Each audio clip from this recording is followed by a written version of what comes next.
Want to make the cutest royal icing snowman ever?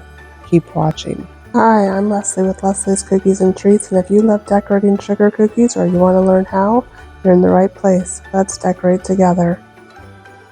The weather outside might be frightful, but we're going to stay in and make these adorable royal icing snowman and then put them on an ugly sweater. Everything you need to make these is listed in the description, so grab your supplies and decorate with me. To start, I printed out my royal icing transfer sheet and then I put it inside of a sheet protector. And then I'm using royal icing that's in about a 20-second consistency to outline the bottom half of the snowman and then flood him in.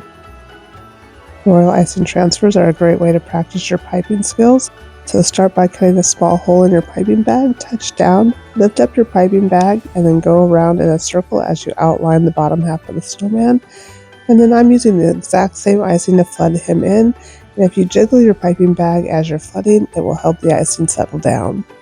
Next, you'll want to grab your toothpick or your scribe and just continue to settle this icing down until it's nice and smooth.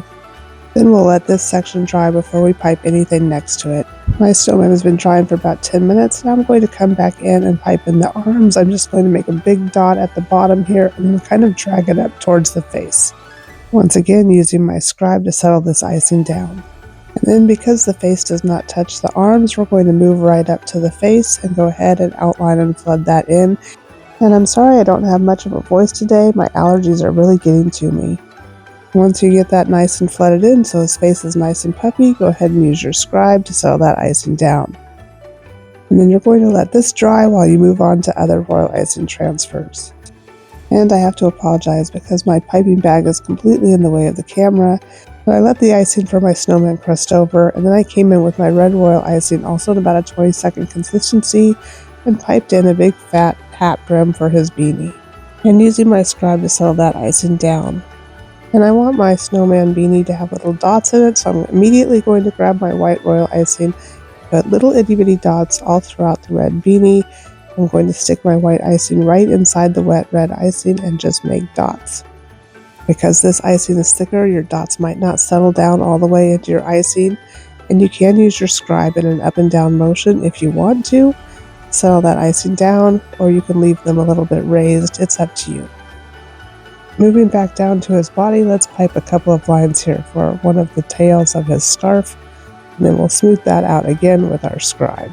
Because this icing is thicker, about a 20-second consistency, you will have to wiggle it to get it to settle down, but it's perfect for royal icing transfers because it will dry nice and thick and puffy, so your transfer is less likely to break when you peel it off the sheet. So we'll let the tail of the scarf dry while we pipe two big buttons here. Once again, grabbing your scribe to settle that icing down and get rid of any peaks. Clean off your scribe and then just gently tap at it, and that peak should settle right down. And then I don't have any orange icing made, so I'm just going to go ahead and pipe a big dot for his nose and then pull it out to a point, once again using my scribe. And then I'll come back in when it's completely dry and color it orange with the edible marker.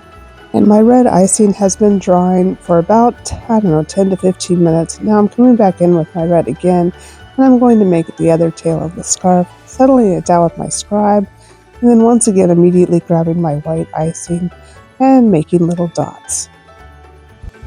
The more you squeeze, the bigger your dot will be, and then I'm going to come up and do the same thing to the top of the hat, and once again my piping bag is in your way. I'm so sorry for that. And I'm going to put little dots here too. And we'll let that all dry for about another 10-15 minutes before we come back in and get a nice view of my piping bag once more as we pipe in the rest of the scarf. Immediately adding the white dots just like we did before. You might need to rotate your transfer sheet so that you can get your dots in. And then set your snowman aside to dry completely. And as I mentioned before, I didn't have any orange icing made, so now that my snowman is completely dry, I'm going to color his nose with an orange edible marker, and then just draw on two little eyes with a black edible marker. And then these snowmen are done. They've been drying for about 24 hours, so you can just pop them off of your parchment paper or your sheet protector, and then you can use them on your cookie. I'm going to put mine on this ugly sweater, so I'm just going to put a little bit of icing in the color of the sweater on the back of my royal icing transfer snowman and just stick him down. The reason why I'm using the green icing is so that if any comes out from underneath, it won't really show on the background, but you can also just brush it away with a paintbrush. And there you have it. My little adorable ugly sweater is so cute with these little snowman. And be sure to subscribe to the channel so you don't miss any of the upcoming Royal Icing transfer tutorials to make these not so ugly sweaters. Thank you so much for watching. Stay warm and I'll see you in the next one. Bye for now.